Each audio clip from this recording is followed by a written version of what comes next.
Senior صحافی اور column نگار نصرت جاوید نے کہا ہے کہ غزہ پر نازل ہوئے اسرائیلی عذاب میں 4 دنوں کا جو وقفہ شروع ہوا ہے وہ بنیادی طور پر مسلم امہ کے کسی ادارے یعنی عرب لیگ یا OIC کی کاوشوں سے نصیب نہیں ہوا۔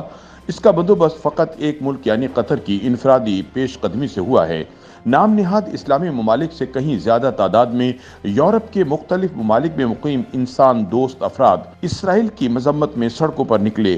کئی دہائیوں سے مسلم امہ کے خود ساختہ مامے بنے پاکستانیوں کی اکثریت 7 اکتوبر کے بعد سے مناسب حد تک گفتار کی غازی بھی نہیں بن پائی۔ نصرت جاوید اپنے ایک کالم میں بتاتے ہیں کہ قطر دنیا کے 10 امیر ترین ملکوں کی فہرست میں شامل ہے۔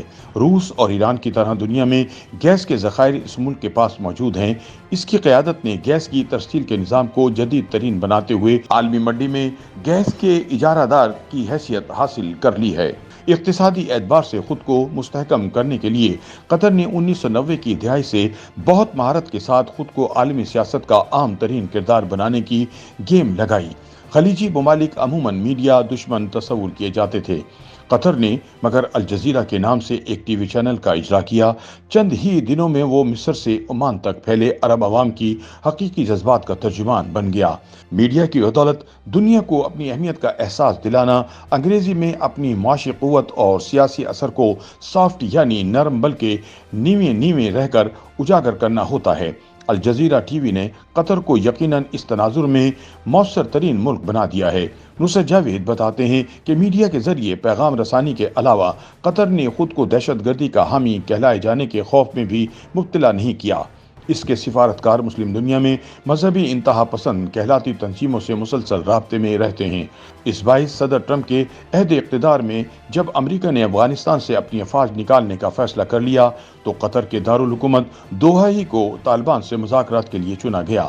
پاکستان وہاں مذاکرات کے لیے بلایا محض ایک کردار ہی رہا، جبکہ 1994 سے امریکہ اور اس کے اتحادی ہمیں طالبان کا واحد سرپرست ٹھہرا کر ہماری ریاست پر دباؤ بڑھاتے رہتے ہیں۔ طالبان کی طرح قطر حماس کے کلیدی رہنماؤں سے بھی مسلسل رابطے میں رہا ہے۔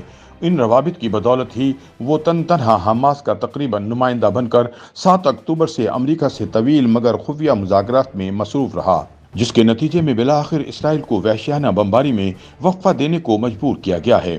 جس وقفے کا وعدہ ہوا ہے اس کے دوران مصر سے غزہ کی پٹی میں انسانی امداد کے قافلوں کو داخلے کی اجازت ہوگی۔ انسانی امداد کے قافلوں کو راہداری مہیا کرنے کے عوض ان دنوں IMF کے شکنجے میں آیا مصر تیل اور گیس سے مالا مال قطر سے بھاری بھرکم امداد کی صورت بھتہ وصول کرے گا۔ انسانی ہمدردی مفت فراہم نہیں کی جائے گی۔ اسلامی یکجہتی بھی اس تناظر میں کسی کام نہیں آئے گی۔ نصرت جاوید کا کہنا ہے کہ قطر اور امریکہ کا اصل امتحان مگر وقفے کے دوران ہی شروع ہو جائے گا۔ 4 دن کا وقفہ غزہ کی پٹی میں بجلی، پانی اور پیٹرول جیسی بنیادی ضرورت کی اشیاء کی فراہمی کے نظام کو بحال کرنے کے لیے کافی نہیں ہے۔ وہاں قائم ہسپتال بھی کھنڈر بنا دیے گئے ہیں۔ غزہ کی پٹی میں انسانی زندگی معمول کے مطابق بنانے کے لیے کامل جنگ بندی درکار ہے۔